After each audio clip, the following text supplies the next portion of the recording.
હવે આપણે વાત કરીએ છીએ ખાસ જોગવાઈઓ.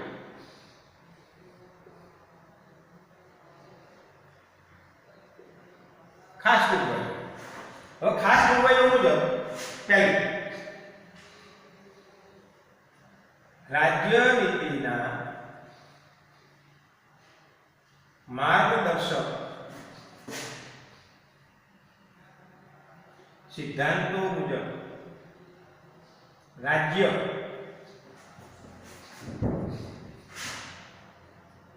અનુસૂચિત જાતિ અને અનુસૂચિત જનજાતિ માટે કેળવણી વિષયક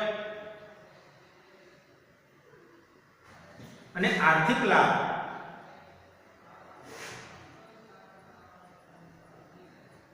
માટે પ્રયત્ન કરશે. અનુસૂચિત જાતિ અને અનુસૂચિત જનજાતિ વર્ગના જે લોકો છે, બરાબર, એમને કેળવણી વિષયક બાબતો અને આર્થિક લાભો મળી રહે તે માટે જળવાય તે માટેના પ્રયત્નો કરશે. એટલું જ નહીં, પરંતુ અનુસૂચિત જાતિ અને અનુસૂચિત જનજાતિ વર્ગના જે લોકો છે એમનો સામાજિક અન્યાય અને કોઈ પણ પ્રકારના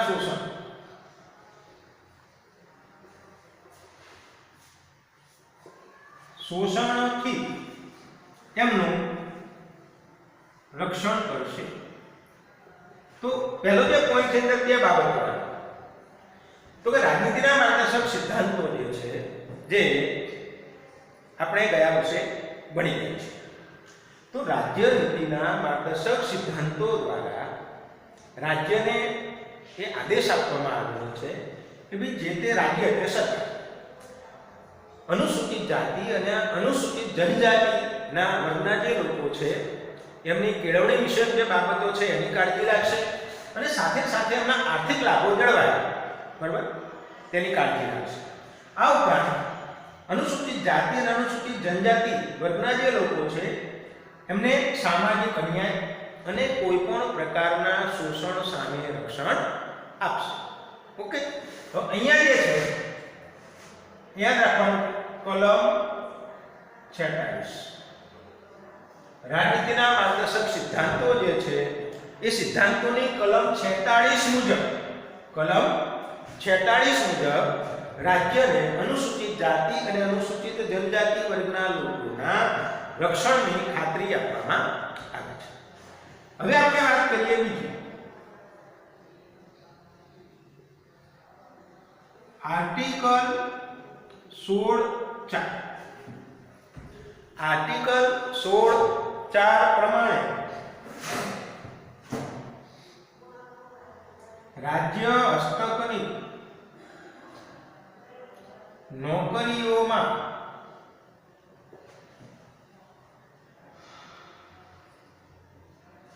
અમુક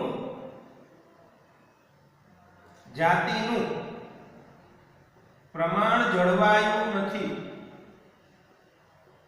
ખાસ ધ્યાન આપો, સરકાર હસ્તકની નોકરીઓમાં, રાજ્ય હસ્તકની નોકરીઓમાં અમુક વર્ગોનું પ્રમાણ એટલે કે પ્રતિનિધિત્વ જળવાયું નથી. પ્રતિનિધિત્વ જળવાયું નથી તેવું રાજ્યને લાગે તો રાજ્ય તેમના માટે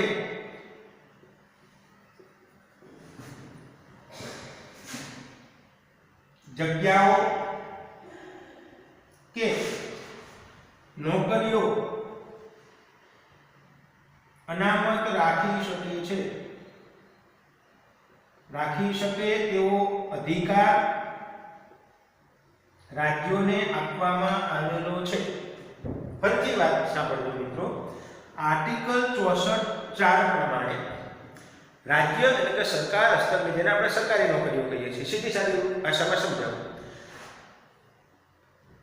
કે સરકારી નોકરીઓમાં અમુક વર્ગોનું પ્રતિનિધિત્વ જળવાયું નથી, એટલે અમુક વર્ગના લોકોની સંખ્યા નોકરીઓમાં ઓછી છે એવું જો રાજ્યને લાગે તો રાજ્ય તેમના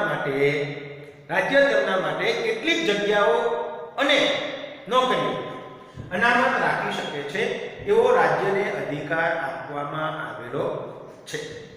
તો આર્ટિકલ 46, આર્ટિકલ 16 ઓકે. હવે વાત કરીએ આર્ટિકલ 330, 332 અને 334 મુજબ અથવા તો પ્રમાણે દરેક રાજ્યની વિધાનસભામાં અને કેન્દ્રમાં લોકસભામાં કેટલીક બેઠકો અનામત રાખવામાં આવે છે.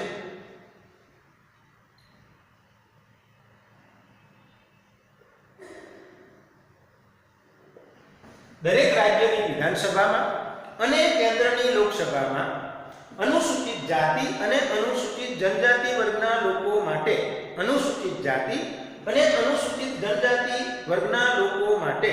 કેટલીક બેઠકો અનામત રાખવામાં આવે છે. પરંતુ રાજ્યસભામાં બેઠકો અનામત રાખવામાં આવતી નથી.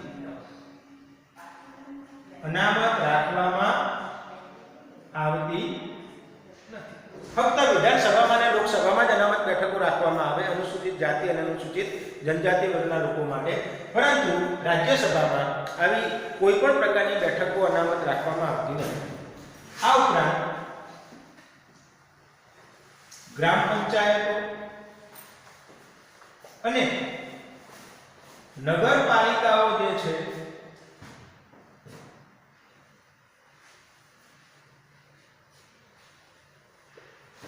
ત્યાં પણ અનામત બેઠકો રાખવામાં આવે છે. દરેક ગામની ગ્રામ પંચાયતો અને દરેક નગરપાલિકાઓ છે ત્યાં પણ અનુસૂચિત જાતિ અને અનુસૂચિત જનજાતિ વર્ગના લોકો માટે અનામત બેઠકો રાખવામાં આવે છે. ફરીથી ધ્યાન આપજો મિત્રો. પહેલું, રાજ્યના માર્ગદર્શક સિદ્ધાંતોની કલમ 46 મુજબ રાજ્ય અનુસૂચિત જાતિ અને અનુસૂચિત જનજાતિ વર્ગના જે લોકો છે એમની કેળવણી વિષયક અને આર્થિક લાભો જળવાય તે દિશામાં પ્રયત્નો કરશે. એમનો સામાજિક અન્યાયને કોઈ પણ પ્રકારે શોષણ થતું હોય તેનું રક્ષણ કરશે. આર્ટિકલ 16 પ્રમાણે રાજ્ય હસ્તકની જે નોકરીઓ છે એમાં રાજ્યને એવું લાગે, રાજ્યને એટલે કે સરકારને એવું લાગે કે અમુક વર્ગોનું પ્રતિનિધિત્વ ત્યાં જળવાયું નથી, તો એમના માટે અનુસૂચિત જાતિ અને જનજાતિ વર્ગના લોકો માટે કેટલીક બેઠકો અનામત રાખે છે, જગ્યાઓને નોકરીઓ. બરાબર? અને એ રાજ્યને અધિકાર આપવામાં આવે છે. બીજી વાત કરી છે આર્ટિકલ 330, 332 અને 334 પ્રમાણે વિધાનસભામાં, રાજ્યની અંદર વિધાનસભામાં અને કેન્દ્રમાં લોકસભામાં અનુસૂચિત જાતિ અને અનુસૂચિત જનજાતિ વર્ગના લોકો માટે કેટલીક બેઠકો અનામત રાખવામાં આવી છે. પરંતુ રાજ્યસભામાં આવી કોઈ પણ બેઠક અનામત રાખવામાં આવી નથી. સાથે સાથે ગ્રામ પંચાયતોમાં અને નગરપાલિકાઓમાં પણ અનુસૂચિત જાતિ અને અનુસૂચિત જનજાતિ વર્ગના લોકો માટે અનામત બેઠકો રાખવામાં આવી છે. આ ઉપરાંત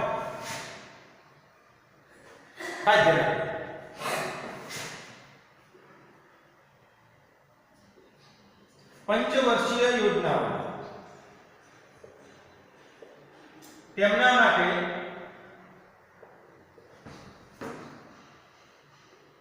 છાત્રાલયની વ્યવસ્થા કરી છે અને શિષ્યવૃત્તિ યોજના અમલમાં મૂકેલી છે.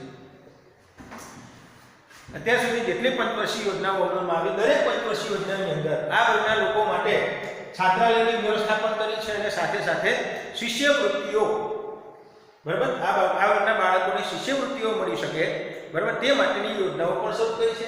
અને સાથે સાથે આ વર્ગના જે બાળકો છે એમનો શૈક્ષણિક વિકાસ થાય તે માટે આશ્રમ આશ્રમ શાળાઓ પણ શરૂ કરવામાં આવી છે. આશ્રમ શાળાઓ પણ આપણે આગળ જોઈએ એ લોકોનો શૈક્ષણિક વિકાસ થાય તે માટે તેમને પ્રતિયોગ્યતા કસોટી માટે તેમને શિક્ષણ અને તાલીમ આપતા વર્ગો પણ શરૂ કરવામાં આવ્યા છે. આ વર્ગના બાળકો પ્રતિયોગ્યતા કસોટી આપી શકે તે માટે તૈયાર થઈ શકે તે માટે એમને શિક્ષણ અને તાલીમ મળવું જરૂરી છે અને એ માટે ના વર્ગો પણ શરૂ કરવામાં આવ્યા છે. કોના દ્વારા શરૂ કરવામાં આવે છે મિત્રો? સરકાર દ્વારા. કોના દ્વારા શરૂ કરવામાં આવે છે મિત્રો? સરકાર દ્વારા, બરાબર, શરૂ કરવામાં આવે છે. આ ઉપરાંત સરકારી નોકરીઓમાં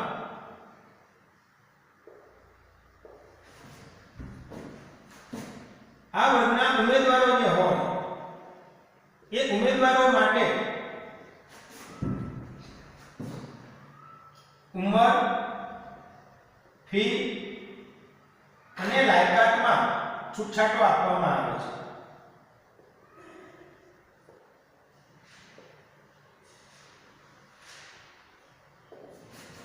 સરકારી નોકરીઓમાં આ વર્ગના એટલે અનુસૂચિત જાતિ અને જનજાતિ વર્ગના જે ઉમેદવારો છે એમના માટે ઉંમર, ફી અને લાયકાતના જે ધોરણો છે એમાં પણ છૂટછાટ આપવામાં આવે છે.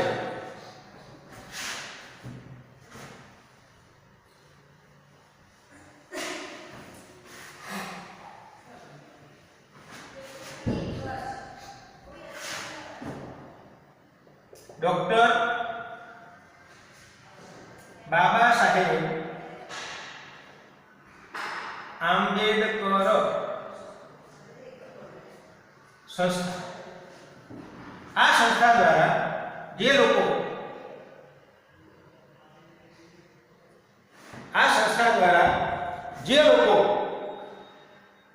સામાજિક સમજ અને ઉદ્ધાર માટે કામ કરતા હોય, સામાજિક પરિવર્તન માટે કામ કરતા હોય, સામાજિક સમજ અને ઉદ્ધાર માટે કામ કરતા હોય, સામાજિક પરિવર્તન માટે કામ કરતા હોય તેવા લોકોને આ સંસ્થા તરફથી પુરસ્કાર આપવામાં આવે છે. જે લોકો સામાજિક સમજ અને ઉદ્ધાર માટે કામ કરતા, સામાજિક પરિવર્તન માટે કામ કરતા હોય, અનુસૂચિત જાતિ અને જનજાતિ વર્ગના લોકોના ન્યાય માટે કામ કરતા હોય એવા લોકોને દર વર્ષે આ સંસ્થા દ્વારા ડોક્ટર બાબા સાહેબ આંબેડકર નામની જે સંસ્થા છે એ સંસ્થા દ્વારા પુરસ્કાર આપવામાં આવે છે. એટલું જ નહીં, પરંતુ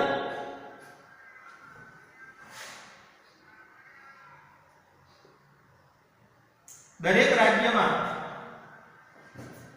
તેમના માટે અલગ વિભાગની રચના કરવામાં આવી છે અને કેન્દ્રમાં વિશિષ્ટ અધિકારીની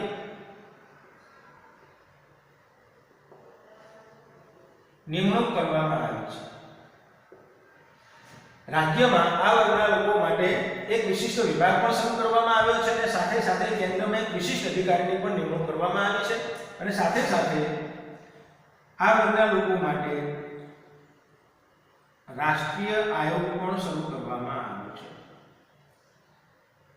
રાષ્ટ્રીય આયોગ પણ શરૂ કરવામાં આવ્યો છે. તો આવી રીતે આપણે જોઈએ મિત્રો, તો આ બધી ખાસ જોગવાઈ અનુસૂચિત જાતિ અને જનજાતિ વર્ગના લોકો માટેની આ ખાસ જોગવાઈઓ બનાવવામાં આવે છે.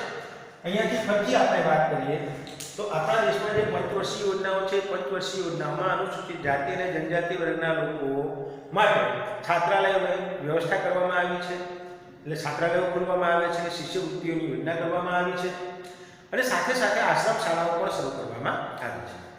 આ વર્ગના લોકોનો શૈક્ષણિક વિકાસ થાય અને લોકો પ્રતિયોગ્યતા કસોટી માટે તૈયાર થાય તે માટે અમને શિક્ષણ અને તાલીમ આપતા વર્ગો પણ શરૂ કરવામાં આવ્યા છે. સરકારી નોકરીઓની અંદર આ વર્ગના ઉમેદવારો માટે ઉંમર, ફી અને લાયકાતના જે ધોરણો છે એમાં છૂટછાટ આપવામાં આવી છે.